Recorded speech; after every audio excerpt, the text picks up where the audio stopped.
Hello అండి, శ్రోతలకు నమస్కారం.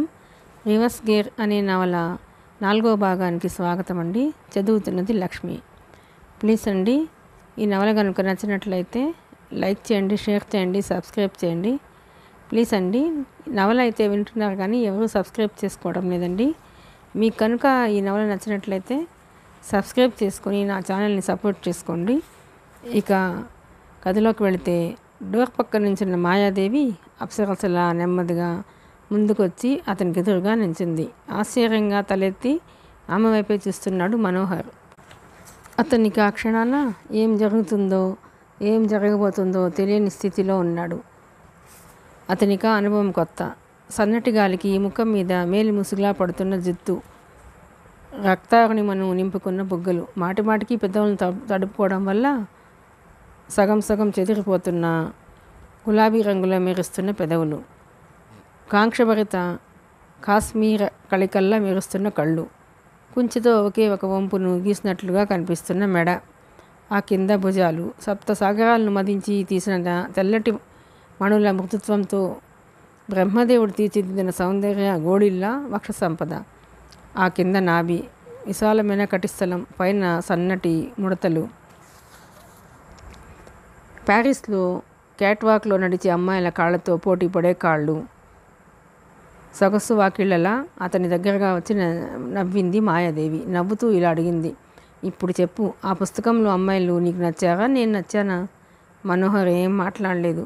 కూల్ డ్రింక్ తీసుకుని తాగటం తప్ప అతనికి మరో ప్రత్యామ్నాయం లేదు. చేదుగా ఉన్న ఆ పని చేస్తున్నాడు అతను. ఏదో మత్తుగా ఉంది. తలనొప్పి రావడానికి ప్రారంభ దశలా ఉంది. కణతలు నొక్కుకున్నాడు అతను. అంతా నీకేనా, నాకేమీ ఇవ్వవా అంటూ అతని చేతుల్లోని గ్లాసుని లాక్కుని గబగబా డ్రింక్ని అంతా తాగేసి గ్లాస్ని టీపాయ్ మీద పెట్టింది. ఇప్పుడు బాగుంది, చెప్పు, ఆ అమ్మాయిలు నచ్చాక నేను నచ్చానా? చెప్తేనే చెప్తే కానీ వదలను. ముందుకొచ్చి డోర్ లాక్ చేస్తూ అంది మాయాదేవి. మిస్ మాయా, లెట్ మీ గో. అది మనోహర్ పిలుపు. లెట్ మీ గో నవ్వింది miss Mayadevi. Let me go మళ్ళీ జలపాతంలో నవ్వింది. లెట్ మీ గో 1000 మృదంగాల మహాఘోషలా నవ్వింది. ఎక్కడికి వెళ్తావోయ్ చిన్నవాడా, ఇవాళ నువ్వు బందీవి, ప్రేమ బందీవి అంటూ లోనికి వెళ్ళి 2 గ్లాసులతో వచ్చింది. కూల్ డ్రింక్లా కనిపించే ఆ గ్లాసులో డ్రింక్ నిజానికి విస్కీ. అతనికి ఎదురుగా విస్కీని పోస్తే తాగడని ఆమెకు తెలుసు. అందుకే గ్లాసులో పోసి రెడీగా ఉంచింది. ఏమిటిది miss Mayadevi? I am your subordinate. Meeting లేదు కాబట్టి అతన్ని చెప్పనివ్వలేదు మాయాదేవి. ముందు కూల్ డ్రింక్ తీసుకో, నీ కూల్ డ్రింక్ కూడా నేనే తీసుకున్నాను కాబట్టి అంటూ ఆ డ్రింక్ గ్లాస్ని అతని చేతిలో పెట్టింది. పక్కన కూర్చుంది. ఇప్పటికే 5 గ్లాసులు తాగాను, నాకేదోగా ఉంది. మీకోసం మరొక గ్లాస్ తాగేసి వెళ్తాను అన్నాడు కూల్ డ్రింక్ గబగబా తాగేస్తూ. అంతా ఒకేసారి తాగేయకు అంటూ వారించింది. ఏం లేదు, మీటింగ్ క్యాన్సిల్ అయిందిగా, నాకు కూడా పనేం లేదు, కాసేపు కంపెనీ ఇవ్వవా? వీడియోలో మంచి సినిమా చూద్దాం, సరేనా? గోముగా అంది మాయాదేవి. కోరికతో ఉన్న స్త్రీల గోమధనం తెలుసుకోవడం ఆ ఫ్రాయిడ్ తరం కూడా కాదు. కోరికతో రగిలిపోయే మగవాడు స్త్రీని ప్రాధేయపడినంతసేపు ప్రాధేయపడి ఆ తర్వాత ఆమె మీద విరుచుకుపడి తర్వాత ఆమె ఇష్టాలతో ప్రమేయం లేకుండా బలవంతంగా ఆమెను అనుభవిస్తాడు. పురుషుడు తన మట్టుకు తన సాలెగూట్లో చేరేటట్టుగా చేసుకోవడానికి స్త్రీ చాలా సంయమనం వహిస్తుంది. అదే ఇద్దరి మధ్య తేడా. ఆ సంయమనంతోనే సడన్గా ట్రాక్ మార్చేసింది మాయాదేవి. కాలేజీ రోజుల తర్వాత నువ్వు మళ్ళీ కనిపిస్తావని నేను అనుకోలేదు తెలుసా. నీకు పెళ్ళైపోయి సెటిల్ అయిపోయావనుకున్నాను. నువ్వు నా కంపెనీకే ఉద్యోగానికి రావటం, లిఫ్ట్లో మొదటిసారి నేను చూడటం, అప్పటికే జనరల్ మేనేజర్ ఇంటర్వ్యూ చేసేసాడు కానీ నేనే చేస్తే నిన్నెంత అల్లరి పెట్టేదాన్నో తెలుసా అందామె సూటిగా. అందామె కూల్గా. మాయాదేవిలో ఆకస్మికంగా వచ్చిన మార్పుకి ఆశ్చర్యపోయాడు మనోహర్. డ్రింక్స్ని సిప్ చేస్తూ మరీ చేదుగా ఉండటంతో అనుమానంగా ఆమె ముఖంలోకి చూశాడు. అది ఇండియన్ థమ్సప్ కాదు, ఫారిన్ది, కొంచెం చేదుగానే ఉంటుంది అందామె. అవుననుకున్నాడు. చెప్పు మను, ఇప్పటి వరకు నువ్వెవరిని ప్రేమించలేదు కదూ? మెరుస్తున్న కళ్ళతో అడిగింది మాయాదేవి. లేదు. ఏం? కొన్ని ప్రశ్నలకు జవాబులుండవు. ఉండవా, దొరకవా? రెండూను. నీకు నచ్చిన అలాంటి అమ్మాయి నీకు దొరకలేదు కదూ? ఆ ప్రశ్నలోని మడత అతనికి అర్థం కావడానికి కొన్ని క్షణాలు పట్టింది. ఎయిర్ కండిషనర్లోంచి వస్తున్న గాలి చలి వంటికి తగులుతోంది. గుండెల్లో నెమ్మదిగా నిండుతున్న వెచ్చదనం, మనసును పొరులు విప్పే డ్రింక్ మత్తు. అతనికి కనురెప్పలు బెరవెక్కుతున్నాయి. తనని తాను కంట్రోల్ చేసుకోవడానికి ప్రయత్నిస్తున్నాడు అతను. అంటే నేను నిన్ను ప్రేమించనన్నా నీ ఉద్దేశం? లేదా? కాలేజీ రోజుల్లో నువ్వు నా వైపు చూసిన చూపుల్ని నేను ఎప్పుడూ మర్చిపోలేదు. అవి నన్ను AK-47 తూటాల్లా ఎప్పుడూ వెంటాడుతూనే ఉన్నాయి. అందుకే నేను నిన్ను మర్చిపోలేకపోతున్నాను. తను చెప్పాల్సింది చెప్పి ఒక క్షణం ఆమె అతని వైపు చూసి మరో క్షణంలోనే టాపిక్ మార్చేసింది. ఈ గెస్ట్ హౌస్కి ఎవరూ రారు. నువ్వు ఏమైనా మాట్లాడొచ్చు, ఏమైనా చేయొచ్చు అందామె గ్లాస్తోని డ్రింకును పూర్తిగా తాగేస్తూ. అతని గ్లాసు సగం పూర్తయింది. నువ్వెవరినీ ప్రేమించలేదు, నాకు తెలుసు. నీ కండల్లో ఫ్రెష్నెస్ నేను గుర్తుపట్టగలనులే అంటే అతని దగ్గరగా వచ్చి అతని భుజాల మీద చేతులు వేసింది మాయాదేవి. ఆ భుజాలు గట్టిగా ఇనుప కడ్డీలా ఉన్నాయి. అతని ఒడిలోకి ఒక్కసారిగా పడిపోయింది. అది నిషా కాదు, అతన్ని టెస్ట్ చేసే తమాషా. వెంటనే మనోహర్ ఆమెను ముందుకు తోశాడు. ఆమె కార్పెట్ మీద వెలికల్లా పడిపోయింది. ఆ విసురుకి ఆమె నైటీకి పైభాగంలో ఉన్న బటన్స్ జారిపోయాయి. మోకాళ్ళ వరకు నైటీ పైకి లేచిపోయింది. లేత కల్వ పువ్వు ఛాయలో ఉన్న ఆమె మోకాళ్ళ వైపు చూస్తున్నా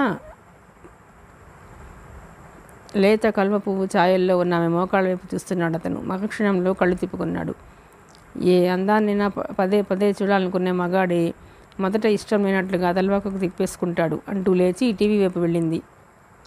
పైన టీవీ కింద స్టాండ్లో VCR, ఆ పక్కన కొన్ని క్యాసెట్లు. ఒక క్యాసెట్ను తీసి VCRలో పెట్టి VCRని ఆన్ చేసింది.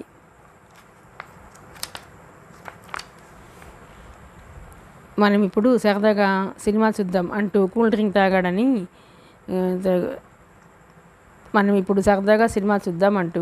తాగడానికి ఇంతసేపా అని అతని దగ్గరగా వచ్చి గ్లాస్లో ఉన్న డ్రింకును బలవంతంగా చనువుగా అతనికి పట్టేసి 2 ఖాళీ గ్లాసులని తీసుకుని హుషారుగా లోనికి వెళ్ళింది మాయాదేవి. స్విమ్మింగ్ పూల్లో ఈత కానివాడు దూకేసినట్లుగా ఉంది మనోహర్కి. మగతగా మత్తుగా ఊపిరి సలపలేనట్లుగా మేఘాల మధ్య దూసుకుపోతున్నట్లుగా ఉంది అతనికి. సిగరెట్ వెలిగించుకోవాలని ఉంది అతనికి. నలువైపులా చూస్తున్నాడు అతను. సరిగ్గా 10 నిమిషాలు గడిచాయి. లోపల నుంచి వచ్చిన మాయాదేవి వైపు చూశాడు. ఇప్పుడు తెల్ల నైటీలో లేదామె వెల్వెట్ నైటీలో ఉంది. చేతుల్లో నిండిన 2 డ్రింక్ గ్లాసులను టీపాయ్ మీద పెట్టింది. అరే, క్యాసెట్ రివైండ్ అయిపోయింది, ఎందుకు ప్లే చేయలేదు అని అనుకుంటూ ఆ క్యాసెట్ను ప్లే చేసింది మాయాదేవి. టీవీ మీద తెలుపు, ఎరుపు, ఆకుపచ్చ రంగులతో నిలువు గీతలు కనిపిస్తున్నాయి. ఈ సినిమా నువ్వు చూస్తే ఇక్కడి నుంచి వెళ్ళవు అంది మనోహర్ వైపు చూస్తూ. ఏం సినిమా అది? పేరు అని మత్తు గొంతు అతనికి తెలుస్తూనే ఉంది. కూల్ డ్రింక్ మత్తుగా ఉంది కొనుక్కున్నాడు. ఆ సినిమా సంపూర్ణ ప్రేమాయణం అంది నవ్వుతూ. చెప్పడం ఆపి మనోహర్ నుదుట చెమటను తుడుచుకుంటున్నంతలో లంచ్ బ్రేక్కు టైం అయినట్లుగా కాలింగ్ బెల్ మోగింది. అందరూ తమ సీట్లోంచి లేచారు. బయటకు వస్తూ మనోహర్ మాయాదేవి వైపు చూశాడు. ఆ సమయంలో ఆమె లాయర్ ఆదిత్యతో ఏదో మాట్లాడుతోంది. బార్ క్యాంటీన్లో కూర్చుంది లాయర్ మాలవ్య. ఆమెకు ఎదురుగా సైకియాట్రిస్ట్ డాక్టర్ మహేంద్ర వత్స, సెక్సాలజిస్ట్ ప్రకాష్ కోఠారి కూర్చున్నారు. ముగ్గురు ఎదుట కూల్ డ్రింక్స్ ఉన్నాయి. ఏదో ఆలోచిస్తూ సిప్ చేస్తున్నాడు ప్రకాష్ కోఠారి. మహేంద్ర వత్స సిగరెట్ వెలిగించాడు. వాట్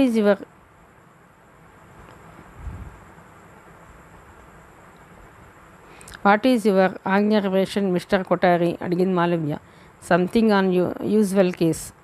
ఒక రాబరీ, ఒక మర్డర్ ఇలాంటి కేసుల్లో సాధారణంగా ఇన్సిడెంటల్ ఎవిడెన్సు, సాక్షుల ఎవిడెన్సు మనకు ఆధారభూతులు అవుతాయి. హ్యూమన్ రిలేషన్స్కు సంబంధించిన కేసుల్లో బాధితులకు 50% కూడా న్యాయం జరగదు.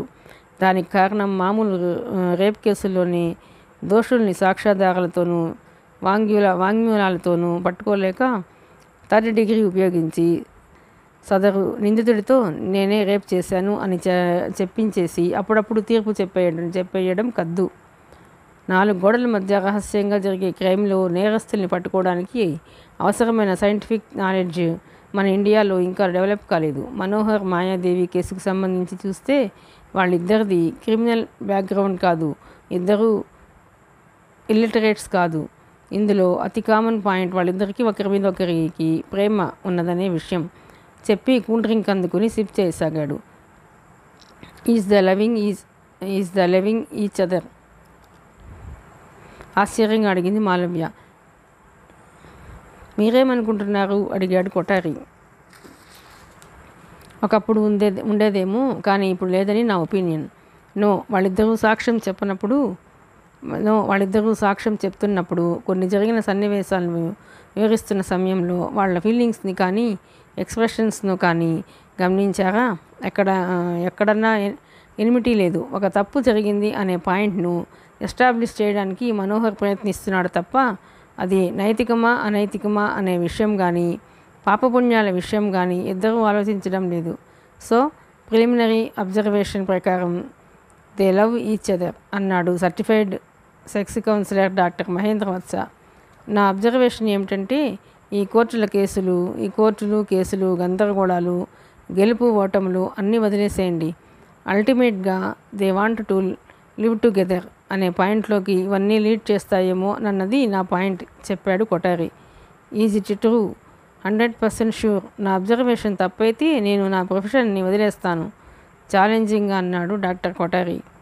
డాక్టర్ కొఠారి చెప్పిన పాయింట్ నిజం కావడానికి అవకాశాలు దగ్గరగా ఉన్నాయి నిశ్చితమైన ఆలోచనతో అన్నాడు మహేంద్ర వత్స. అలాంటప్పుడు ఈ కేసు ఎందుకు? ఎవరో ఒకరు విత్డ్రా చేసుకుని కోర్టు బయట కాంప్రమైజ్ అయిపోతే బాగుంటుంది కదా. తన క్లయింట్ మానసిక పరిస్థితిని తను అర్థం చేసుకునే పరిస్థితిలో ఉన్నందుకు గిల్టీగా ఉంది మాలవ్యకు. మనోహర్ మిమ్మల్ని అప్రోచ్ అయినప్పుడు మీరెందుకు ఈ కేసును టేకప్ చేశారు చెప్పండి? మహేంద్ర అలాంటి ప్రశ్న వేస్తాడని ఊహించని లాయర్ మాలవ్య ఒకంత ఆలోచనలో పడింది. ఆ టైంలో నేను ఆలోచించలేదు. ఒక అమ్మాయి ఒక అబ్బాయిని రేప్ చేసిందన్న చిన్న పాయింటే నన్ను ఆకర్షించింది. ఇది ఒక అసాధారణమైన కేసు అనిపించింది. Okay, rare case. I to agree with you. But మీరు వెంటనే నమ్మారా అడిగాడు మహేంద్ర వత్స. లేదు. అంటే ఎందుకు నమ్మలేదు? యూరోపియన్ కల్చర్లో మాత్రమే ఇలాంటి కేసుల గురించి మనం చదువుకున్నాం కాబట్టి. ఇండియన్ కల్చర్లో ఇలాంటి కేసులున్నా కోర్టు వరకు రావు కాబట్టి. అవునా? ఎస్. అంటే ఈ కేసుని మనం ఎలా చూడాలి? ఇన్సిడెంటల్ ఎవిడెన్స్ అనేది ముఖ్యమైనప్పటికీ హ్యూమన్ బిహేవియర్ టెండెన్సీస్ సైకాలజికల్ ఫీలింగ్స్ని బయటకు రాబట్టడం చాలా అవసరం కాదంటారా చెప్పాడు డాక్టర్ కొఠారి. మరి సెక్సువల్ హెరాస్మెంట్ మాట ఏమిటి సందేహంగా అడిగింది మాలవ్య. ఎప్పుడైతే స్త్రీ పురుషుల మధ్య లైంగిక తారతమ్యం ఉందో అప్పుడే సెక్సువల్ హెరాస్మెంట్ అనేది ప్రారంభమైంది. భూస్వామ్య యుగంలో ఇది పరాకాష్ఠ చెందింది. పాలితలు అనే వ్యత్యాసంలోంచి పాలితుల్లో మరీ బలహీనమైన స్త్రీల మీద దాడులు ప్రారంభమయ్యాయి. సౌందర్యం కోసం రాజులు చేసిన యుద్ధాల వెనుక కారణం ఇదే. ప్రజాస్వామ్య యుగంలో సెక్సువల్ హెరాస్మెంట్ అనేది అందున స్త్రీ పురుషుడు కలిసి ఒకే చోట చేసే సంపర్కానికి సంబంధించి 1976 రెడ్ బుక్ అనే అమెరికన్ మ్యాగజైన్ కొన్ని ఆసక్తికరమైన వివరాలను ప్రచురించింది. ఆ పత్రిక దాదాపు 9,000 మంది స్త్రీలను సర్వే చేసింది. 10 మందిలో స్త్రీలు పురుషాధికారుల వల్ల లేదా పురుషోద్యోగుల వల్ల సెక్సువల్ హెరాస్మెంట్ను ఎదుర్కొన్నవారే అంటూ ఒక క్షణం ఊపిరి పీల్చుకున్నాడు. 1978లో ఫెల్లీ అనే వ్యక్తి రాసిన ది సెక్సువల్ షేక్ డౌన్ అనే రియల్ కేసు హిస్టరీ పుస్తకం అప్పట్లో అమెరికన్ సెనేట్లో తీవ్ర వాదోపవాదాలకు కారణమైంది. ఫెడరల్ కోర్టులు ఈ విషయంలో స్వయంగా జోక్యం చేసుకోవాల్సి వచ్చింది. అక్కడే మొట్టమొదటిసారిగా ఫెడరల్ కోర్టు న్యాయమూర్తి పురుషులపై జరిగే సెక్సువల్ హెరాస్మెంట్ గురించి ప్రత్యేకంగా పేర్కొన్నారు. ఉన్నత స్థాయిలో ఉన్న మహిళా ఉద్యోగులను ఈ విషయమై ప్రశ్నించగా తమను తాము ఎసెప్ట్ చేసుకోవటానికి, తమ చేతుల్లోంచి పవర్ జారిపోకుండా ఉండటానికి, తమ ఆధిపత్యం నిరూపించుకోవడానికి సెక్సువల్ హెరాస్మెంట్ తప్పదని ఆయా మహిళా ప్రతినిధులనిచ్చిన స్టేట్మెంట్స్ మేధావుల్లో తీవ్ర చర్యలకు దారితీశాయి. If you see sexual harassment taking place, encourage the women to come forward and tell her story. When women do that, then gun will usually leave them alone. అనే ఈ పరిస్థితికి భిన్నంగా ఆఫీసుల్లోనూ కంపెనీల్లోనూ ఇతరత్ర బాసులుగా ఉన్న స్త్రీలు తమపై చేసే సెక్సువల్ హెరాస్మెంట్ వ్యతిరేకిస్తూ చాలామంది పురుషులు కోర్టులను ఆశ్రయించారు. ఏ దేశంలోనైనా చట్టం న్యాయం కాస్త అటు ఇటు ఒకటే. స్త్రీలు పురుషులు ఒకటే. నేరాలు వాటికి వేసే శిక్షలు ఒకటే. అయినప్పుడు నేరం చేసే స్త్రీని ఎందుకు శిక్షించకూడదు? ముఖ్యంగా సెక్సువల్ హెరాస్మెంట్ విషయంలో ఆవేశంగా ప్రశ్నించాడు. అంటే మాయాదేవి మనోహర్ని సెక్సువల్ హెరాస్మెంట్కు గురి చేసిందనే విషయాన్ని మీరు నమ్ముతున్నారా? అడిగింది మాలవ్య. 99 పేజీల్లో ఉన్న నిజం ఒక్క పేజీలో ఉన్న అబద్ధం ద్వారా కొట్టివేతకు గురవుతుందని రష్యాలో నానుడి. అంటే అర్థం ఏమిటట? 99 అసత్యాలు సత్యాలుగా నిరూపణ అవుతాయి. మనం నమ్ముతాం, కానీ ఒకే ఒక్క అబద్ధం, ఎవరూ పట్టించుకొని అబద్ధం నిజమై కూర్చుంటుంది. ఎదురు తిరగని జవాబు అవుతుంది. కాదనలేని సత్యం అవుతుంది. మన దేశంలో కోర్టుల్లో కేసులు తీవ్ర జాప్యం కావడానికి కారణం ఇదే అన్నాడు అతను. మన రాష్ట్రంలో స్త్రీలు పురుషుల మీద సెక్సువల్ హెరాస్మెంట్ చేసిన కేసులు వెలుగుల్లోకి వచ్చాయా? అడిగింది మాలవ్య. 2 నిమిషాల సేపు ఆలోచనలో పడ్డాడు. నాకు జ్ఞాపకం ఉన్నంతవరకు 1984-85 ప్రాంతాల్లో ఒక కేసు, అది కోర్టు వరకు రాలేదు. పోలీసు రికార్డుల్లోంచి మాయమైపోయిందనుకుంటాను. ఎందుకంటే ఉన్నత వర్గాల స్త్రీల కేసు కాబట్టి. ఎక్కడ జరిగింది? ఆసక్తిగా అడిగింది. కరీంనగర్ జిల్లాలో అప్పట్లో కొన్ని స్థానిక పేపర్లు ఆ వార్తని ప్రచురించాయి. పెద్ద డైరీలు ఆ వార్తని ప్రచురించకుండా కొన్ని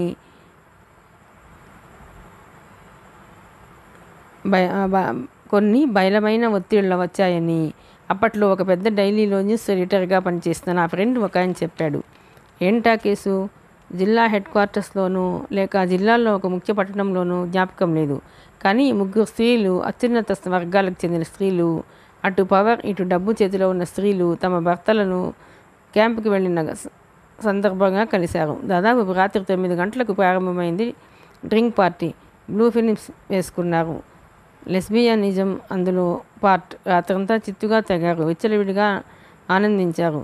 తెల్లవారుజామున అందరూ కుప్పకూలిపోయారు. తెల్లవారుజామున 5 గంటల ప్రాంతంలో అలవాటుగా పాలవాడు ఆ ఇంటికి వచ్చాడు. వాడికి 25 ఏళ్ళో 30 ఏళ్ళో ఉంటాయి.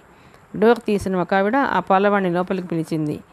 మిగతా ఇద్దరిని నిద్రలేపింది. అంతే. ఆ ముగ్గురు కలిసి ఆ మగవాడిపై విచ్చలవిడిగా పరమ భయంకరంగా ప్రవర్తించారు. దాదాపు 2 గంటల సేపు అక్కడ రాక్షసత్వం జరిగింది. ఫలితం ఆ మగవాడు జెనిటల్స్ చిట్లిపోయి అక్కడే చనిపోయాడు. అధికార బలం వల్ల ఆ కేసు వెలుగు చూడలేదు. లక్నోలోని ఒక ఉమెన్స్ కాలేజీ హాస్టల్లోనూ ఇలాగే జరిగింది. సెక్సువల్ ఫ్యాంటసీకి లోనై పురుష స్పర్శ కోసం తమకు తెలియకుండానే తప్పించే కాలేజీ అమ్మాయిలు ఒక ఎలక్ట్రీషియన్ని ఇంటర్కోర్స్ చేయమని బలవంతం చేశారు. చెప్పి భారంగా నెట్టుచ్చాడు. ఈ కేసులో నెక్స్ట్ ఏమిటి? ఆందోళనగా అడిగింది మాలవ్య. కాసేపు అయ్యాక తేరుకుని చెప్పాడు. అది హ్యూమన్ బిహేవియర్కు సంబంధించిన సైకలాజికల్ పాయింట్. కరడుగట్టిన నిందులు సైతం చిన్న చిన్న సెంటిమెంట్ల దగ్గరే దొరికిపోతారన్న దానికి నిదర్శనం ఆ పాయింట్. చేతి వాచివైపు చూసుకుని బిల్లు చెల్లించింది మాలవ్య. ఆమెను అనుసరించారు.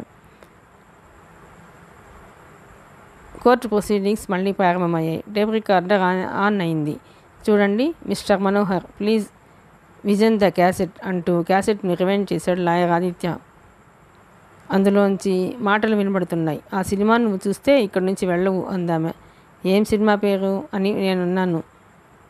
కూల్ డ్రింక్ మత్తుగా ఉందనిపించింది నాకు. ఆ సినిమా సంపూర్ణ ప్రేమాయణం అని అంది. టేప్ రికార్డర్ ఆఫ్ చేసి, ఇది మీ గొంతే కదా, మీరు చెప్పిందే కదా అని మనోహర్ను అడిగాడు ఆదిత్య. అవును, సంపూర్ణ ప్రేమాయణం సీన్ కంటిన్యూ చేయండి అన్నాడు ఆదిత్య టేప్ రికార్డర్ ఆన్ చేస్తూ. టేప్ రికార్డర్ చప్పుడు తప్ప అక్కడ వాతావరణం నిశ్శబ్దంగా ఉంది. పైన తిరుగుతున్న ఫ్యాన్ రెక్కల చప్పుడు సన్నగా అప్పుడప్పుడు వినిపిస్తోంది. సాధారణంగా స్పెషల్ కోర్టులకు కూడా ఎప్పుడో తప్ప ఆసక్తిదాయకమైన కేసులు రావు. ల్యాండ్ స్కామ్ కేసులు, కరప్షన్ కేసులు, మనీ స్కామ్ కేసులు, మామూలు వాళ్ళ కేసులను ఎవరూ పట్టించుకోరు. ఏ జయలలిత, ఏ లల్లు ప్రసాద్ యాదవ్ స్పెషల్ కోర్టులకు వస్తే ఆ హంగామా వేరు. జడ్జీలకు కూడా ఉత్సాహంగా ఉండే కేసులవి. మలల బాబ్జీ కేసులో మాజీ సీఎం ఎన్టీ రామారావు కోర్టుకు వెళితే కోర్టంతా మినీ మహానాడులా మారిపోయిన చరిష్మా అతనిది. ఒకప్పుడు అట్రాక్షన్ వ్యక్తుల వల్ల లేదా కేసుల వల్ల కూడా వస్తుంది. ప్రస్తుతం అలాంటి ఆకర్షణ ఈ కేసుకు ఏర్పడింది. ముఖ్యంగా స్పెషల్ కోర్టు క్లర్కులకు, ప్యూన్లు తమకు తెలిసి చట్టాల మేరకు చిన్న చిన్న పందేలు వేసుకున్నారు. మనోహరం చెప్పడం ప్రారంభించాడు. వెల్వెట్ నైటిలో మాయాదేవి చంద్రలోకంలో నుంచి భువిలోకి దిగిన వెన్నెల కన్యలా ఉంది. తరతరాలుగా పురుషదాహంతో తపించిపోతున్న మన్మదాస్త్రంలా ఉందామె. మత్తుగా సగం మూసుకుపోతున్న కనురెప్పలు, ఆ దేహానికి దేహంలోని సౌందర్యానికి మధ్య మంచి తెరలా నిలిచిన వెల్వెట్ కర్టెన్లా ఉన్న నైటీ వైపే చూస్తున్నాడు మనోహర్. తాజ్మహల్ని వెన్నెల్లోనే చూడాలి. హంపీ శిథిలాల్ని శరత్కాలంలోనే చూడాలి. ఆకురాల కాలంలో ఊటిని చూడాలి. సన్నని మంచు తుంపర్లు కురుస్తున్న సమయంలోనే ఏ సముద్రానైనా చూడాలి. మేఘాలు కమ్ముకుంటున్న దశలోనే ఆకాశాన్ని చూడాలి. కోరికతో తప్పించిపోతున్న ఆడదాన్ని అర్ధనగ్నంగానే చూడాలి. చీకటిలో పురులు విప్పే నగ్నత్వంలో కోరిక మాత్రమే ఉంటుంది. అరవెలుగులో పురులు విప్పే అర్ధనగ్నంలో సృష్టి మూలం ఉంది. అందుకే ప్రాచీన కవులు, శిల్పులు అర్ధనగ్నత్వానికే విలువనిచ్చారు. సంపూర్ణ ప్రేమాయణం ఏది? తెరవైపు చూస్తూ మత్తుగా అడిగాడు మనోహర్. అదిగో చూడు. అదే సమయంలో తెర మీద బ్లూ ఫిలిం ప్రారంభమైంది. కళ్ళప్పగించి చూస్తున్నాడు మనోహర్. అలాంటి సినిమాను చూడటం అదే మొదటిసారి. అరగంట సేపు సాగిన ఆ సినిమాను చూస్తున్న సమయంలోనే తనకు తెలియకుండా గ్లాసులోని డ్రింక్ను 2 సార్లు ఖాళీ చేశాడు. అదే సమయంలో అతనికి బాగా దగ్గరైంది మాయాదేవి. బాగుంది కదూ? తన చేతిని అతని గుండెల మీద రాస్తూ అందామే. ఆ చేతిని పక్కకు జరిపాడు మనోహర్. ఎగ్జైటింగ్గా పిక్చర్ చూస్తూ. దూరంగా తోసేస్తావేం అంటూ అతన్ని సోఫా మించి కిందకు లాగింది. కార్పెట్ మీద ఆమె పక్కగా పడిపోయాడు మనోహర్. మరోసారి కూల్ డ్రింక్ తాగుతావా బుజ్జి అంటూ లోనికి వెళ్ళిన మాయాదేవి పైకి బాటిల్తో పాటు వచ్చింది. ఆ బాటిల్ని చూసి ఆశ్చర్యపోయే పరిస్థితిలో లేడు మనోహర్. అప్పటికే అతని కళ్ళ ఎదుట పడ్డారు ఇంద్రధనుస్సులా కనిపిస్తున్నాయి. అప్పటికే అతని కళ్ళ ఎదుట 5-6 ఇంద్రధనుస్సులు కనిపిస్తున్నాయి. అంతా కలగాపులగంగా ప్రిజంలా ఉంది. శరీరంలో ఆకాశంలో తెలిపోతున్నట్లుగా ఉంది. అతనికి ఆ బాటిల్లోని డ్రింక్ను పట్టేసింది మాయాదేవి. సినిమా అప్పటికే చివరి దశలో ఉంది. Miss Maya, I want to go to now it self. నాకేం నచ్చలేదు అంటూ అతి కష్టం మీద లేవడానికి ప్రయత్నించాడు. మను, మై ప్రెటీ బాయ్, ఉండవా? నువ్వంటే నాకు ఇష్టం ఎప్పటి నుంచో తెలుసా? ఎప్పటి నుంచో. రాకన్నా చూడు, నా వైపు ఒక్కసారి చూడు అంటూ నిలబడింది మాయాదేవి. అరమోడ్పు కళ్ళతో ఆమె వైపు చూస్తున్నాడు మనోహర్. నైటీ హుక్స్ని తీస్తోందామె. ఫ్లోరోసెంట్ లైట్ కాంతిలో పోటీ పడుతున్నట్లుగా ఆమె అర్ధనగ్నపు యథా సంపద. అతను అలా చూస్తుండగానే నైటీ శిల్పం నుంచి జారుతున్న పట్టు ముసుగులా జారిపోయి ఆమె కాళ్ళ ముందు పూల గుత్తిలా పడిపోయింది. నగ్నంగా మాయాదేవి. ప్యారిస్లోని రాయల్ స్క్వైర్లో నుంచున్న గ్రీకు దేవత శిల్పంలా ఆమె వైపు అప్రతిపుడై చూస్తున్నాడు మనోహర్. ఒక స్త్రీని చూస్తున్నాడా? స్త్రీలోని నగ్నత్వాన్ని చూస్తున్నాడా? నగ్నత్వంలోని సౌందర్యాన్ని చూస్తున్నాడా? Please come on Manu, don't be shy అంటూ గబుక్కున అతని మీద పడి అతనికి కౌగిలించుకుంది మాయాదేవి. నో మత్తులో అతనికి ఎటు వెళ్లాలో తెలియడం లేదు. కుర్చీని తోసుకుంటూ దూలిపోయి గోడను పట్టుకుని నిలబడి అకస్మాత్తుగా కనిపించిన దృశ్యానికి భయ విహ్వలతకు గురైన వాడిలా ఆమె వైపే చూస్తున్నాడు. అతని నరాల్లోని కంపన అతనికి తెలుస్తూనే ఉంది. స్త్రీ పురుష స్పర్శలో ప్రకంపన ఉంది. ముద్దులో అనంతమైన చైతన్యం ఉంది. దిగంబరతలో ఆవేశం ఉంది. కోరికలో ప్రజ్వలన ఉంది. సృష్టికార్యంలో తీవ్రత ఉంది. కానీ వీటన్నిటికీ మూలమైనది మనసులోని చాంచల్యం. అంత భయోద్విగ్న పరిస్థితుల్లో కూడా మనోహర్ మనస్సు స్థిరంగా స్థిమితంగానే ఉంది. అతను అక్కడి నుంచి బయటపడటానికి దారులు వెతుకుతున్నాడు. బయటికి వెళ్ళిపోవడానికి డోర్ ఆనుకుని బాత్రూంలోకి వెళ్ళిపోయాడు. మత్తు వల్ల నవ్విందామె. బాత్రూంలోకి వచ్చింది. షవర్ ఆన్ చేసింది. మేఘం చిట్లిపోయి ఒకసారిగా నీళ్లు పొంగినట్లు జలజలమని నీళ్లు ఆ నీళ్ల ఉప్పెనలో అతను తడిసిపోతున్నాడు. 2 నిమిషాలకు కానీ అతను ఎక్కడున్నాడో అతనికి తెలియలేదు. తెలిసాక ఆమెను పక్కకు తోసేసి రూమ్లోకి వచ్చాడు. అతని వెనకే వచ్చింది ఆమె. వెనక నుంచి అతన్ని ఒడిసి పట్టుకుని చిన్నపిల్లాడిని ఎత్తినట్లు గాల్లోకి ఎత్తింది. ఆమె చేతుల్లోంచి తప్పించుకోవడానికి ప్రయత్నించి కార్పెట్ మీద పడిపోయాడు మనోహర్.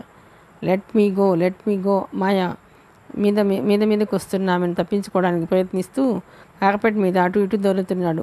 మిస్టర్ మను, ఇక్కడ ఎవరున్నారు? నువ్వు నేనే కదా. ఇదేం తప్పులేదు ప్లీజ్. అతని ముఖాన్ని తన చేతుల్లోకి తీసుకుని అతని పెదాల వైపు చూస్తూ, ఇంత ఎర్రటి పెదాలు ఆడపిల్లలకుంటాయి తెలుసా అంటూ ఆ పెదవుల్ని ముద్దు పెట్టుకుందామె.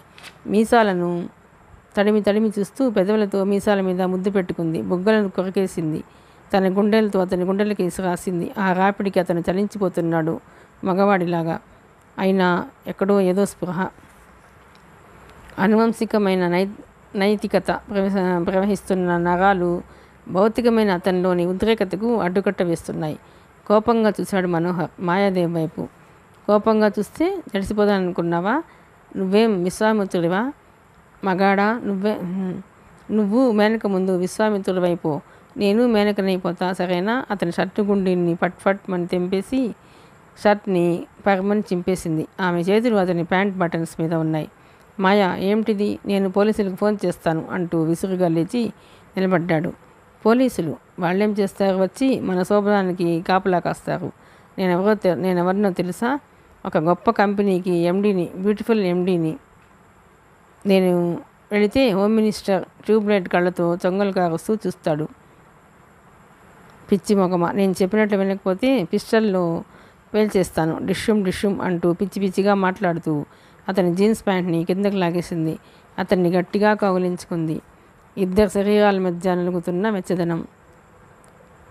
ఏసీ ప్రవాహపు గాలిలో వ్యాపిస్తున్న ఫారెన్ స్కాచ్ తమకపు వాసన. ముద్దు పెట్టుకో క్విక్ గట్టిగా అంటూ అతని జుత్తుని పట్టుకుని అతని తన పెదాలను రాసుకుంటోందామె.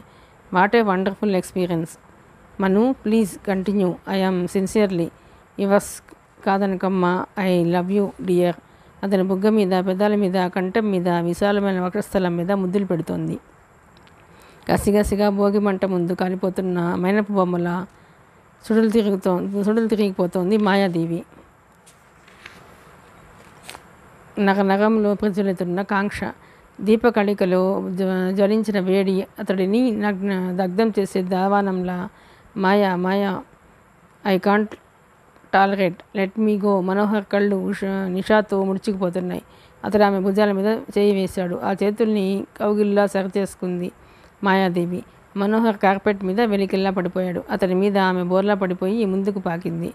ఆ గది ఉచ్ఛ్వాస నిశ్వాసలతో వేడెక్కిపోతుంది. చెప్పడం ఆపాడు మనోహర్.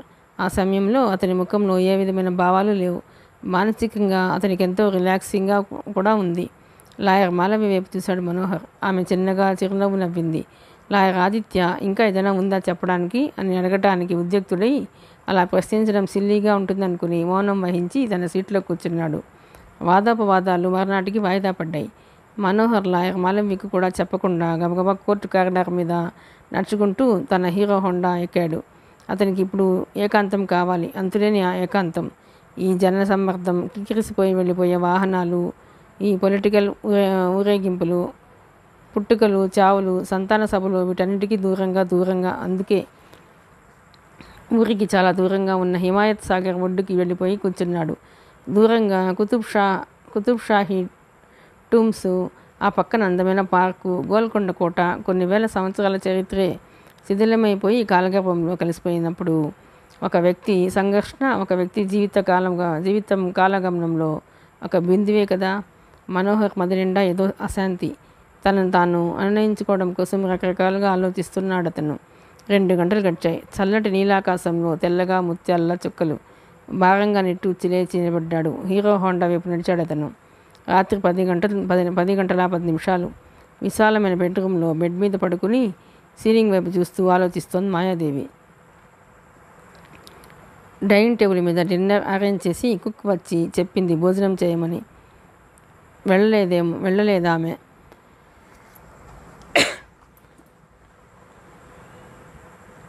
అరగంట తర్వాత మళ్ళీ వచ్చి జ్ఞాపకం చేసింది. మరోసారి వస్తే నిన్ను జాబ్లోంచి తీసేస్తాను హెచ్చరించింది ఆమెను కోపంగా మాయాదేవి. మాయాదేవిలో అలాంటి కోపం ఎప్పుడూ చూడని ఆమె మరి మేడ మీదకు వెళ్ళలేదు. ఏసీ గాలి వంటికి చల్లగా తగులుతున్న ఆమె గది వెచ్చగా ఉంది. సరిగ్గా అదే సమయంలో మోగింది ఫోన్. మొదటిసారి తీయలేదు, రెండోసారి తీయలేదు, మూడోసారి తీయక తప్పింది కాదు. Hello, Maya here. How are you baby? అది మాయ తండ్రి గొంతు. మాయ తండ్రి గొంతు వినగానే ఉలిక్కి పడింది. మాయాదేవి తండ్రి విశ్వేశ్వర ప్రసాద్ అమెరికాలో ఎప్పుడో స్థిరపడ్డాడు. హైదరాబాద్లో మాయా ఎంటర్ప్రైజెస్ ఆయన కంప్యూటర్ సాఫ్ట్వేర్ బిజినెస్లో అడుగుపెట్టి మొట్టమొదటిసారిగా న్యూయార్క్ వెళ్ళి అక్కడ సాఫ్ట్వేర్ కంపెనీని ప్రమోట్ చేశాడు. ఆయనకు యూరప్ కల్చర్ కన్నా యూరప్ డిసిప్లిన్ ఇష్టం. ఆ డిసిప్లిన్తోనే కొడుకు బెనర్జీని, కూతురు మాయను పెంచాడు. మాయ అక్కడే MBA చేసింది. బెనర్జీ అక్కడే ఉండి తండ్రికి బిజినెస్లో హెల్ప్ చేస్తుంటాడు. హైదరాబాద్లోని కంపెనీని మాయకు అప్పగించాడు. సంవత్సరానికి ఒకసారి ఆయన ఇండియా వస్తుంటాడు. ఫైన్ డాడీ అంది మాయ. ఏమిటి ఫైన్?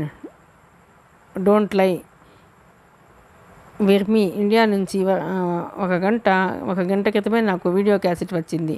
నువ్వు కోర్టు మెట్లు ఎక్కడం, దిగడం, లాయర్లతో మాట్లాడడం, స్పెషల్ కోర్టులో నిందితురాలిగా నుంచోవడం, లోన జరిగే ప్రొసీడింగ్స్ మాత్రం అందులో లేవు. విశ్వేశ్వర ప్రసాద్ మాటలు వింటూనే మాయాదేవి ముఖం పాలిపోయింది. తన కోర్టు కేసుకు సంబంధించిన వీడియో క్యాసెట్ని తండ్రికి పంపించారు. ఎవరు? చూడు బేబీ, మన ఫ్రెండ్స్ కంటే మన ఎనిమీస్ మన విషయాల పట్ల అలర్ట్గా ఉంటారు. అంచేత ప్రస్తుతం నాకు శత్రువులు ఎవరూ లేరనుకున్నాను. నేను ఉన్నారని ఇవాళ తెలిసింది. So leave that part. ఏమిటి క్యాసెట్? What's the case? నువ్వు స్వయంగా కోర్టుకు వెళ్ళాల్సిన అవసరం ఏమిటి? మన కంపెనీ లాయర్స్ ఏమయ్యారు? నిద్రపోతున్నారా? ఆయన గొంతులో కోపం రాను హెచ్చుతోంది. తండ్రి మనస్తత్వం మాయకు తెలుసు. ఆయనకు ఉపోద్ఘాతాలు, వివరణలు అక్కర్లేదు. అదంతా టైం వేస్ట్ అంటారు ఆయన. పాయింట్ కావాలి. అది నా పర్సనల్ కేసు డాడీ. ఒక క్షణం ఏదో చెప్పబోయిన ఆయన ఆగిపోయాడు. Personal case? Which type of personal case? Bet with a friend. నోటికొచ్చింది చెప్పింది Maya. Which type of bet? It's all funny dad. Don't take it serious. How is brother? చెప్పండి. అప్పటికే ఆయనకు కొన్ని విషయాలు చీఫ్ జనరల్ మేనేజర్ ద్వారా తెలిసాయి. బెనర్జీ సింగపూర్ వచ్చాడు. అలా ఇండియా వస్తానన్నాడు. నీకు ఫోన్ చేయలేదా? అడిగాడు ఆయన. లేదు. You must take care of yourself. Okay baby. Dinner అయిందా? అడిగాడు ఆయన. Yes daddy. ఏమిటి కర్రీ? కొన్ని కోట్లకు అధిపతి అలాంటి మామూలు ఆడవాళ్ళు వేసుకుని ప్రశ్న వేస్తాడని ఎవరూ ఊహించరు. బతుకున్న రోజుల్లో మాయ తల్లి కూడా అదే సందేహాన్ని ఒకసారి వెలిబుచ్చింది. దానికి విశ్వేశ్వరప్రసాద్, చూడు మృణాళిని, కోట్లు సంపాదించగానే కోటు సూటు వేయాలని రూలేం లేదు. అమెరికాలో 10 ఏళ్ళ నుండి ఉంటున్నంత మాత్రాన మొలకి హ్యాండ్ బ్యాగ్ కట్టుకుని ఆంధ్రలో తిరగాల్సిన అవసరం, మాటిమాటికి కాళ్ళు చేతులుకి ఇచ్చిన బొమ్మల్లా ఊపుతూ వచ్చి రాని ఇంగ్లీష్లో మాట్లాడాల్సిన అవసరం లేదు. ఎవరి కల్చర్ వాళ్ళది. పంచేలాల్చి మన కల్చర్. ఉదయాన్నే పూజ చేసుకోవడం మన కల్చర్. పెరుగు పచ్చడితో, గోంగూర పచ్చడితో భోజనం చేయడం మన కల్చర్. ఏమండి మీ ఇంట్లో కూర ఏమిటి అని అడగడం మన కల్చర్. నేను చాలామంది అమెరికన్స్ని అలాగే అడుగుతాను అని చెప్పారు ఆయన.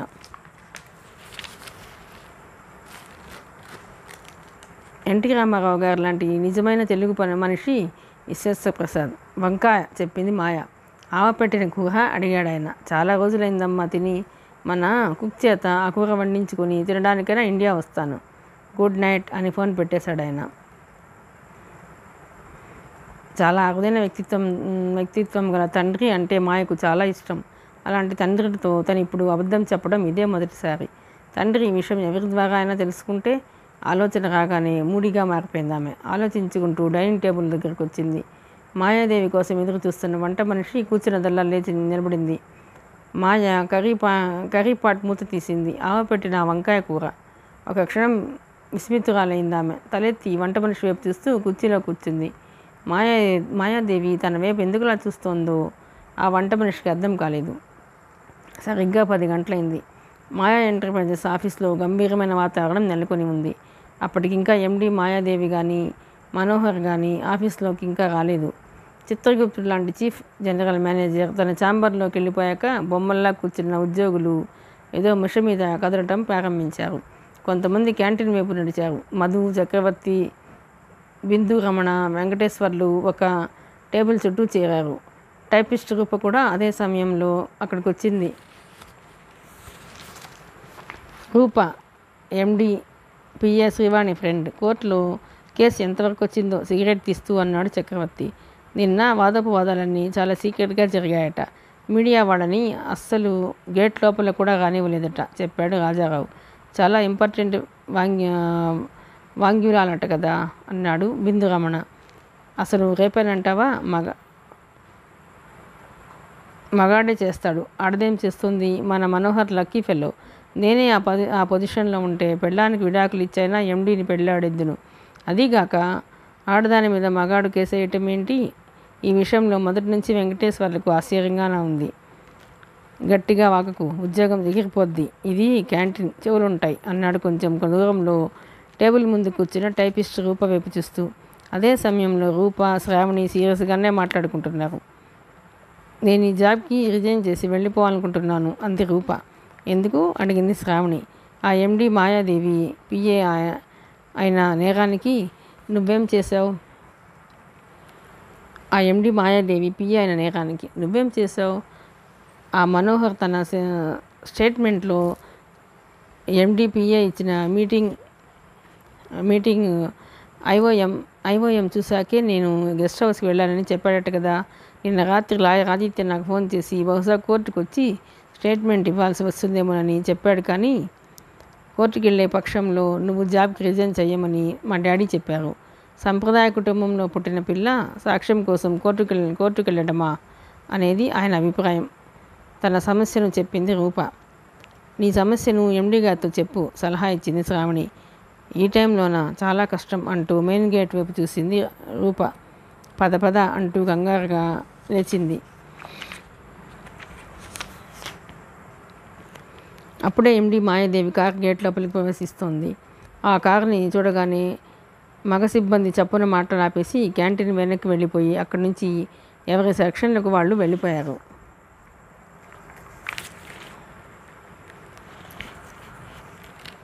ఎండి రాకముందే సీట్లోకి వెళ్ళి రూప అమ్మయ్య అని గుండెల మీద చేతులు వేసుకుంది ఎంతో ఉల్లాసంగా. అప్పుడు సమయం 10:40 3వ ఫ్లోర్లోని లిఫ్ట్ తెరుచుకుంది. లిఫ్ట్లోంచి 4లోకి వచ్చిన ఎండి మాయాదేవి టక్ టక్ మని నడుస్తూ తన ఛాంబర్ వరకు వెళ్ళి ఒక క్షణం ఆగి ఎడమవైపు చిన్న క్యాబిన్లో కూర్చున్న రూప వైపు చూసింది. అప్పటికే నిలబడి ఉన్న రూప విష్ చేసింది. చీఫ్ జనరల్ మేనేజర్ని ఒకసారి రమ్మనమ్మని అని చెప్పి తన ఛాంబర్లోకి వెళ్ళిపోయింది ఆమె. ఎస్ మేడం అని ఇంటర్కమ్ తీసుకుంది రూప. 55 ఏళ్ల సిజిఎం రంగారావు ఎండి ఛాంబర్లోకి ప్రవేశించి మాయాదేవిని విష్ చేశాడు. ఆయన ఆ సంస్థలో చాలా కాలం నుంచి పనిచేస్తున్నాడు. పిలిచారట. డాడీతో మీరేం చెప్పారు? మరే ఇంట్రడక్షన్ లేకుండా నేరుగా అడిగిన ఆ ప్రశ్నకు వెంటనే జవాబు చెప్పలేదు అతను. ఏ డాడీ అని అడగబోయి అంతలోనే తేరుకుని డాడీ ఇండియా వచ్చారా అమ్మా అని అడిగాడు. నేను అడిగిన ప్రశ్నకు జవాబు చెప్పండి. ఇక్కడ నేను ఏదో కోర్టు కేసులో ఇరుక్కున్నానని, గొడవల్లో సతమతమవుతున్నానని డాడీతో ఫోన్ చేసి చెప్పారా లేదా? చీకట్లో బాణం వేసింది మాయాదేవి. డాడీకి నేను ఫోన్ చేయలేదమ్మా వినయంగాన్నాడు అతను. మరి డాడీ మీకు ఫోన్ చేశారా? లేదమ్మా. Is it true? Yes madam. సీరియస్గా ఆలోచిస్తూ కళ్ళు మూసుకుంది మాయాదేవి. డాడీకి వీడియో క్యాసెట్ ఎవరు పంపించారు? ఎందుకు పంపించారు? You can go sir. వెనుదిరిగాడు రంగారావు. 5 నిమిషాల సేపు నిశ్శబ్దంగా ఉండిపోయింది ఆమె. తర్వాత మిస్టర్ రావుకి కనెక్ట్ చేయమని పిఏకి చెప్పింది. కొద్ది క్షణాల తర్వాత మిస్టర్ రావు లైన్లోకి వచ్చాడు. ఆ మనోహర్ లీవ్ సంగతి ఏం చేశారు? క్యాన్సిల్ చేశాం మేడం. వెంటనే డ్యూటీలో చేరమని మెసేజ్ పంపాం మేడం. ఇవాళ అతను డ్యూటీకి రావాలి. రాగానే నన్ను కలవమని చెప్పండి అందామె. సరిగ్గా 20 నిమిషాల తర్వాత మాయాదేవి ఛాంబర్లోకి అడుగుపెట్టాడు మనోహర్. స్పెషల్ కోర్టుకు ఆ రోజు సెలవు. మర్నాడు మళ్ళీ వాయిదా. Take your seat. కూర్చున్నాడు అతను. చూడు మనోహర్, నువ్వు చిన్నప్పుడు చందమామ కథలు, బాలమిత్ర కథలు బాగా చదివావా? ఏం బ్రహ్మాండమైన స్టోరీని చక్కగా అల్లావు. లేక మీ మామయ్య లేక మీ నాయరమ్మ చెప్పిందా? జరిగింది చందమామ కథ కాదు, జాబిల్లి కథ కాదని మన ఇద్దరికీ తెలియదా? ఏమో, నాకైతే తెలీదు. మగాడిని. కాలేజీ రోజుల నుంచి నన్ను చూస్తున్నావు. ఎమోషనల్గా ఆరాధిస్తున్నావేమో. ఫ్రాయిడ్ పద్ధతిలో కలగని ఉంటావు. రేప్ చేసినట్టు, అందులోనూ నేను నిన్ను. పెద్దగా నవ్వుతూ అంది మాయాదేవి. మిస్ మాయా, నన్ను ప్రవోక్ చేయడానికి పిలిచారా? నేను నవ్వితే నీకు ప్రవోకింగ్గా ఉంటుందా? అలా అయితే నవ్వుతూనే ఉంటాను. గట్టిగా నవ్వడం ప్రారంభించింది ఆమె. బహుశా ఆమెకు పిచ్చెత్తిందేమో అన్నట్టుగా ఉందా నవ్వు. ఆడది మగవాడిని రేప్ చేయడం అసాధ్యం. దానికి శిక్ష ఇండియన్ పీనల్ కోడ్లో లేదు. ఆ విషయం నీకు తెలుసా? ఎందుకు చెప్పు, మన ఇద్దరికీ గొడవ. ఇదిగో అంటూ టేబుల్ డ్రాయర్లోంచి చెక్ బుక్ని తీసి అతని వైపు విసిరిందామె. బ్లాంక్ చెక్, ఎంత కావాలో రాసుకో. I don't mind. నేను నిన్ను మన ముంబై ఆఫీస్కి చీఫ్ని చేస్తాను. వెళ్ళిపో. ఓరకంట అతని వైపు చూస్తూ అతని ముఖంలోని భావాలను గమనిస్తూ అంది Mayadevi. Miss Mayadevi, don't underestimate me. అవసరమైతే నేను జాబ్లోంచి రిజైన్ చేసి ఇప్పుడే ఈ క్షణమే వెళ్ళిపోతాను, పౌరుషంగా అన్నాడు అతను. ఇప్పుడే ఈ క్షణమే వెళ్ళిపోతావా? వండర్ఫుల్ మగాడివి అంటూ ఇంటర్కమ్ నొక్కింది. మరుక్షణంలో పిఏ రూపంలోనికి వచ్చింది. మిస్టర్ మనోహర్, పర్సనల్ ఫైల్ తీసుకురా. మేఘాల మీద పరిగెడుతూ పర్సనల్ ఆఫీసర్ దగ్గర నుంచి ఆ ఫైల్ని తీసుకొచ్చింది.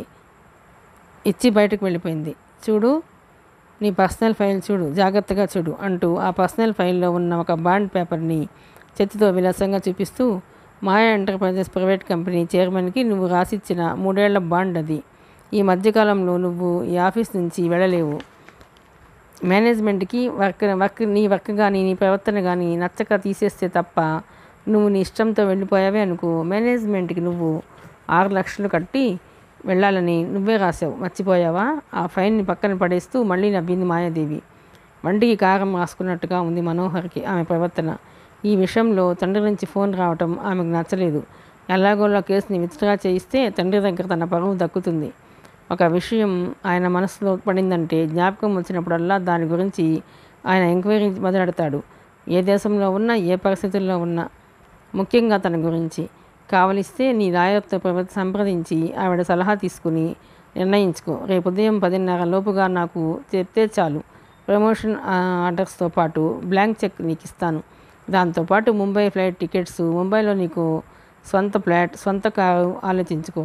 డోంట్ మిస్ దిస్ ఆపర్చునిటీ గంభీరంగా చెప్పింది మాయాదేవి. అంతేనా? మరేదైనా ఉందా? అడిగాడు మనోహర్. ఆమె మాట్లాడలేదు. విసురుగా లేచి బయటకు వచ్చేశాడు మనోహర్. అప్పటికే ఆఫీస్లో పుకార్లు బయలుదేరిపోయాయి. మనోహర్ని ఎండి డిస్మిస్ చేసిందట. అసలు న్యూస్ కంటే మనం గాలివాతలకే ఎక్కువ విలువిస్తాం. ఒకరిద్దరు మనోహర్ సీట్ దగ్గరికి వచ్చి ఇలా జరుగుతుందని మేము అనుకోలేదు, సారీ బాస్ అని చిన్న సైజు సంతాపం ప్రకటించారు. ఏమీ అర్థం కాని మనోహర్ వాళ్ళ వైపు అయోమయంగా చూశాడు. మనోహర్ బయటకు వచ్చేస్తున్న 5 నిమిషాలకు బాగా దాహం వేస్తే టేబుల్ మీద ఉన్న గ్లాస్తో నీళ్లను తాగింది మాయాదేవి. ఒక్కసారిగా మాయాదేవి గడుపులో వికారం మొదలైంది. చాలా అనీజీగా ఉంది ఆమె పరిస్థితి. ఆఫీస్లో ఉండబుద్ధి కాలేదు. తన ఛాంబర్లోంచి బయటకు వచ్చి లిఫ్ట్ వైపు వెళుతున్న మాయాదేవి వైపు రూపతో పాటు మిగతా స్టాఫ్ కూడా ఆశ్చర్యంగా చూశారు. మాయాదేవి ఆఫీస్కి వచ్చాక బయటికి వెళ్ళడం చాలా అరుదైన విషయం. ఆ విషయమై ఆమె వెళ్ళిపోయాక సిబ్బందిలో రకరకాల చర్యలు మొదలయ్యాయి. మనోహర్కి కూడా ఆ విషయం అంతుపట్టకుండా ఉంది. ఎప్పుడూ కోర్టుకి మెట్లెక్కని రూపకు భయంగా ఉంది. ఆ రోజు ఏం జరిగిందో, ఎంతవరకు ఆఫీస్లో ఉన్నావో చెప్పేయి. That's all. దానికోసం రిజైన్ చేసి వెళ్ళిపోవటం ఇంట్లో వాళ్ళలా నువ్వు కూడా చాదస్తంగా ఆలోచించుకో. ధైర్యం చెప్పి మాయాదేవి రూపను కోర్టుకు తీసుకొచ్చింది. కోర్టులో వాదోపవాదనలు ప్రారంభమయ్యాయి. మిస్ రూప, ఎండి మాయాదేవి గారి దగ్గర ఎన్నేళ్లుగా పిఏగా పనిచేస్తున్నావు అడిగింది మాలవ్య. ఎండిగా మాయాదేవి వచ్చినప్పటి నుంచి, అంటే దాదాపు 14 నెలల నుంచి. అంతకు పూర్వం ఎండి దగ్గర మీరు పనిచేయలేదా? లేదు. గత ఏప్రిల్ 20వ తేదీన ఏం జరిగిందో చెప్పండి. ఉదయం 10 గంటలకు ఎండి పిలుపు మేరకు ఛాంబర్లోకి వెళ్ళాను. ఒక టైప్డ్ పేపర్స్ నాకు ఇచ్చారు. కవర్లో పెట్టి మనోహర్కి ఇమ్మని చెప్పారు. నేను ఆమె చెప్పినట్లే చేశాను, చెప్పింది రూప. అంటే ఆ టైప్డ్ పేపర్లో ఏముందో మీకు తెలుసా? ప్రతిరోజు వివిధ సెకండ్లలోని ఉద్యోగులకు IOMs వెళుతుంటాయి. వాటిల్లో ఏ మ్యాటర్ ఉందో నేను పట్టించుకోను, చెప్పింది రూప. తర్వాత ఏం జరిగిందో నాకు తెలియదు.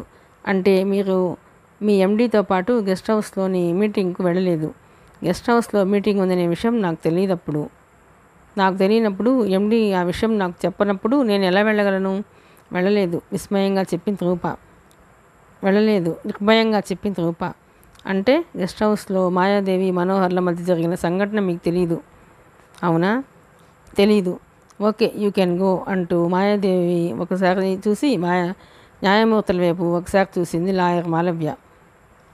మరో 3 నిమిషాల తర్వాత గెస్ట్ హౌస్ వాచ్మెన్ నాయుడుని ప్రశ్నించడం మొదలుపెట్టింది లాయర్ మాలవ్య.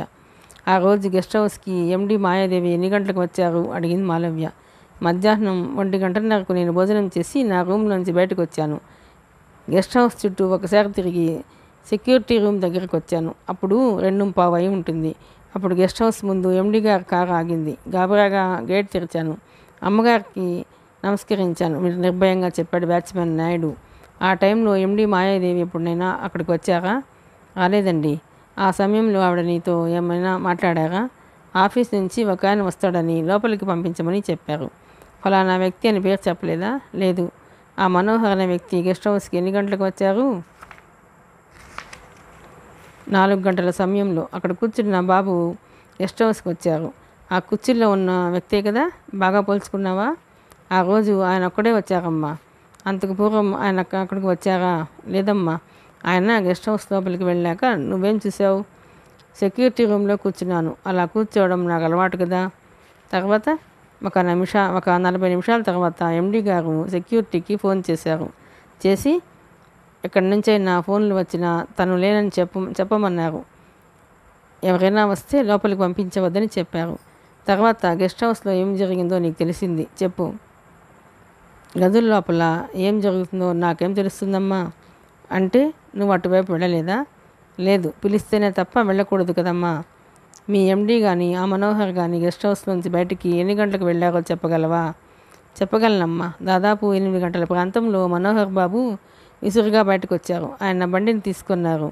ఆ బండిని తీస్తున్నప్పుడు ఆయన కొంచెం తూలి పడబోయారు. అక్కడ ఉన్న నేను ఆ బండిని పట్టుకున్నాను. ఆయన ఎక్కి కూర్చుని అతి కష్టం మీద స్టార్ట్ చేసి వెళ్ళిపోయారు. ఆయన సాయంత్రం లోపలికి వెళ్ళినట్లుగానే వచ్చినప్పుడు కూడా ఉన్నారా? అడిగింది మాలవ్య. లేరమ్మా. ముఖమంతా ఎర్రగా ఉంది. కళ్ళు ఎర్రగా ఉన్నాయి. ఆయన నోటి నుంచి వాసన రావటం గమనించాను. ఏమిటా వాసన? సెంటు వాసన? కాదమ్మా, డ్రింక్ వాసన. ఏదో పార్టీ జరిగిందనుకున్నాను. అలా ఎండీ గారు అక్కడ పార్టీలు ఇవ్వడం మామూలేనా? లేదమ్మా, ఎండీ గారు ఆ గెస్ట్ హౌస్కి రావడం అదే ప్రథమం, చెప్పాడు నాయుడు. తర్వాత మరో 6 గంటల తర్వాత ఎండీ అమ్మగారు ఆ గెస్ట్ హౌస్లోంచి బయటకు వచ్చి కారు ఎక్కారు. ఆవిడ బయటకు రాగానే గబగబా పరిగెత్తుకు వెళ్ళి గేట్ తెరిచారు. కారు సగంలో బయటకు వెళ్ళిపోయింది. ఆవిడ నీతో ఏం మాట్లాడలేదా? లేదమ్మా. తర్వాత మర్నాడు ఉదయం 9 గంటల ప్రాంతంలో ఎండీ అమ్మగారి నుంచి నాకు ఫోన్ వచ్చిందమ్మా. గెస్ట్ హౌస్లో తన రూమ్ని నీట్గా శుభ్రం చేయమని, సీసాలు గ్లాసులు తీసి కిచెన్ రూమ్లో దాచేయమని, బెడ్షీట్ కార్పెట్ మార్చమని ఆవిడ చెప్పినట్లుగానే చేశాను. చెప్పి వినయంగా చేతులు కట్టుకున్నాడు watchman Naidu. Lawyer Malaviya MD Mayadevi వైపు మరోసారి చూసి న్యాయమూర్తుల వైపు చూసింది. వాదోపవాదనలు ముగిశాక హాల్లోంచి బయటకు వచ్చిన లాయర్ ఆదిత్య దగ్గరికి వచ్చింది మాయాదేవి.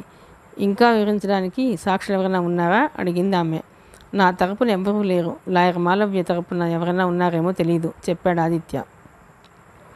చూడండి ఆదిత్య, తన మనసులోని విషయం అతనికి ఎలా చెప్పాలో అర్థం కావడం లేదు మాయాదేవికి.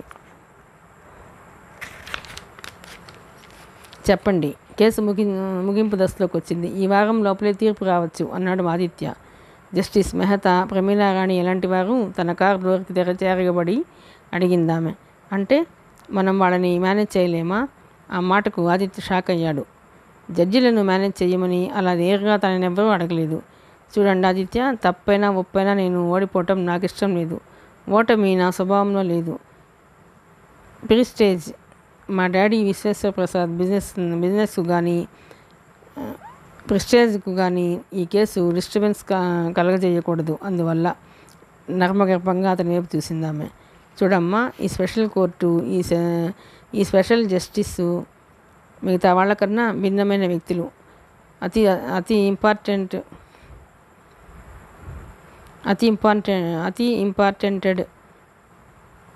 ఇంపార్టెంట్ మెజిస్ట్రిక్ కేసుల్ని డీల్ చేసే వ్యక్తుల్ని మనం మేనేజ్ చేయడం వల్ల మనకే నష్టం.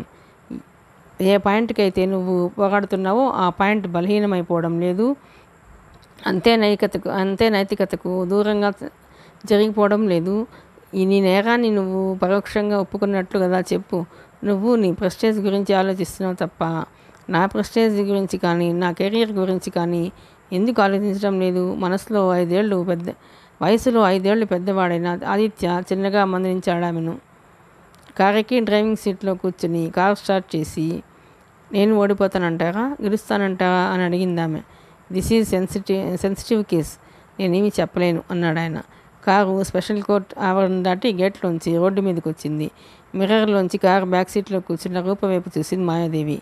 రూప, నిన్ను ఆటో స్టాండ్ దగ్గర డ్రాప్ చేస్తాను, సరేనా అంది. Yes madam. 5 నిమిషాల తర్వాత మాయాదేవి రూపాను ఆటో స్టాండ్ దగ్గర డ్రాప్ చేసి ముందుకెళ్ళిపోయింది. మాయాదేవి మనసులోని ఆలోచనలన్నీ అస్తవ్యస్తంగా ఉన్నాయి. ఇంటా బయట తనని చూసి అందరూ నవ్వుతున్నట్టుగా ఉంది. అపహాస్యాన్ని డైరెక్ట్గా భరించవచ్చు కానీ అపహాస్యం చేస్తున్నారనే ఆలోచనను భరించడం కష్టం. జడ్జిల తీర్పు ఎలా ఉంటుంది? అనూహ్యంగా ఉంది ఆ ఆలోచన. జడ్జిమెంట్ నెగిటివ్గా వస్తే తన తండ్రి రియాక్షన్ ఎలా ఉంటుంది అన్న బెనర్జీ రియాక్షన్ ఎలా ఉంటుంది? కోర్టులో సాక్ష్యాలకు అందని నిజాలు ఉంటాయి. నిజాలను ఎవరు విశ్లేషిస్తారు?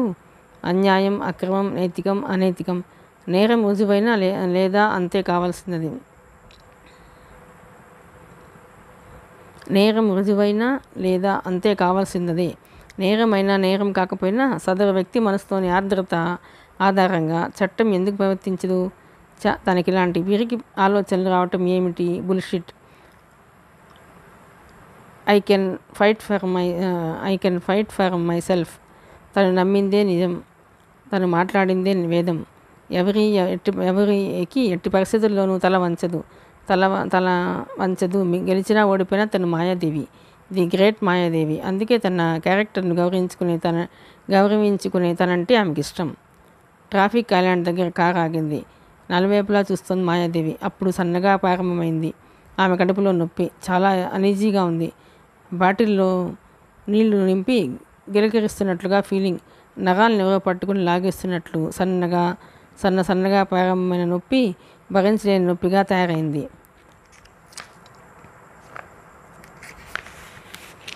ట్రాఫిక్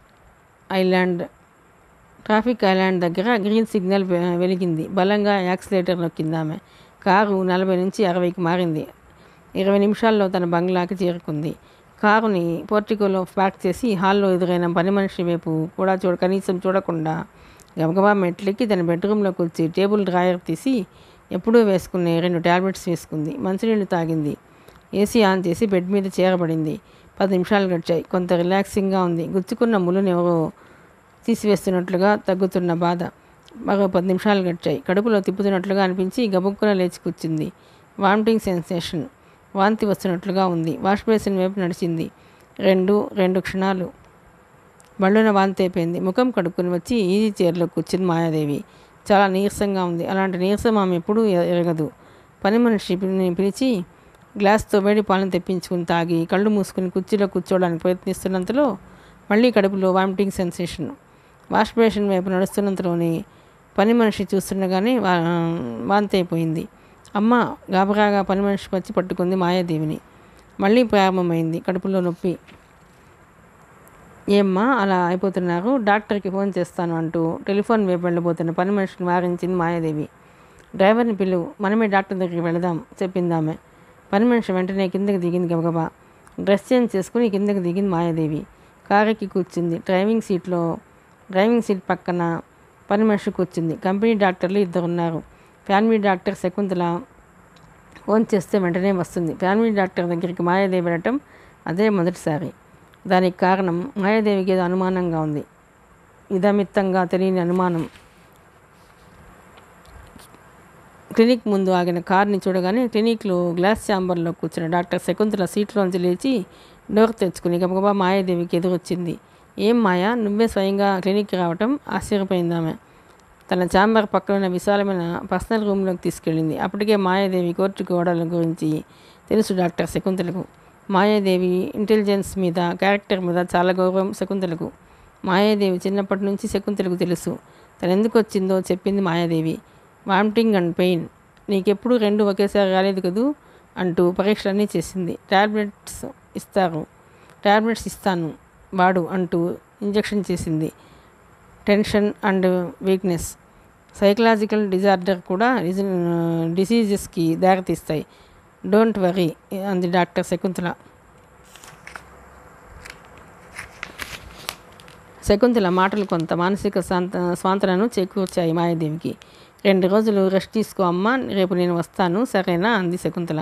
లేచి నిలబడింది మాయాదేవి. అవును మాయా, 1 నిమిషం. నువ్వు రెగ్యులర్గా మెన్సెస్ అవుతున్నావా? బాంబులాంటి ప్రశ్న వేసింది శకుంతల. ఈ గొడవల వల్ల తను అయిందో లేదో మర్చిపోయింది. జ్ఞాపకం తెచ్చుకోవడానికి ప్రయత్నించింది. ఎందుకైనా మంచిది, టెస్ట్ చేస్తానుండు అంటూ లోపలికి రూమ్లోని టేబుల్ వైపు నడిచింది శకుంతల. టేబుల్ మీద పడుకుంది మాయాదేవి. 1 గంట సేపు టెస్టులన్నీ చేసింది. టెస్టులన్నీ చేస్తున్నప్పుడు ఏవేవో మాట్లాడిన శకుంతల ఆ తర్వాత ముభావంగా ఆచితూచి మాట్లాడుతుంది. ఎక్స్రే కూడా తీసింది. వాట్ డాక్టర్, ఎనీథింగ్ స్పెషల్ అడిగింది డాక్టర్ ఛాంబర్లోకి ఆమె వెనకే వస్తూ మాయాదేవి. లేదు లేదు, ఎవ్రీథింగ్ నార్మల్. ఎక్స్రే రిపోర్ట్తో పాటు రేపు నేను వస్తాను అందామె. మాయాదేవితో పాటు బయటకు వచ్చింది డాక్టర్ శకుంతల. కారుకి కూర్చుంది మాయాదేవి. సీయూ అంటూ కారు ముందుకు దూకించింది మాయాదేవి. క్లినిక్లోకి వెళ్ళి డాక్టర్ శకుంతల ఏమాత్రం ఆలస్యం చేయకుండా ఎక్స్రే ల్యాబ్ టెక్నీషియన్ పిలిచి మాయాదేవి రిపోర్ట్ను వెంటనే ఇవ్వమని చెప్పింది. పావుగంట గడిచింది. ల్యాబ్ టెక్నీషియన్స్ ఎక్స్రే రిపోర్ట్ని తెచ్చి డాక్టర్ శకుంతలకి ఇచ్చాడు. ఆ ఎక్స్రే సీరియస్గా పరిశీలిస్తున్న డాక్టర్ శకుంతల ఒకటి ముడిపడింది. పదే పదే ఆ రిపోర్ట్ని చూసింది. చాలాసేపు ఆమె ఆలోచనలో పడిపోయింది. ఎవ్రీథింగ్ నార్మల్ అని డాక్టర్ శకుంతల చెప్పిన మాటతో మాయాదేవిలో ఉత్సాహం ఆక్రమించింది. రాత్రి భోజనం చేయలేదామె. పళ్ళు పాలు తాగి నిద్రపోయింది. గాఢంగా నిద్ర పట్టేసింది ఆమెకు. పడుకునే ముందు ఆమె మర్నాడు చేయాల్సిన అతి ముఖ్యమైన పని గురించి ఆలోచించింది. చాలా చాలా ఇంపార్టెంట్ వర్క్. ప్లీజ్ అండి, మిగతా కథ 5వ భాగంలో. ప్లీజ్ అండి, ఈ నవల కనుక నచ్చినట్లయితే లైక్ చేయండి, షేర్ చేయండి, సబ్స్క్రైబ్ చేయండి.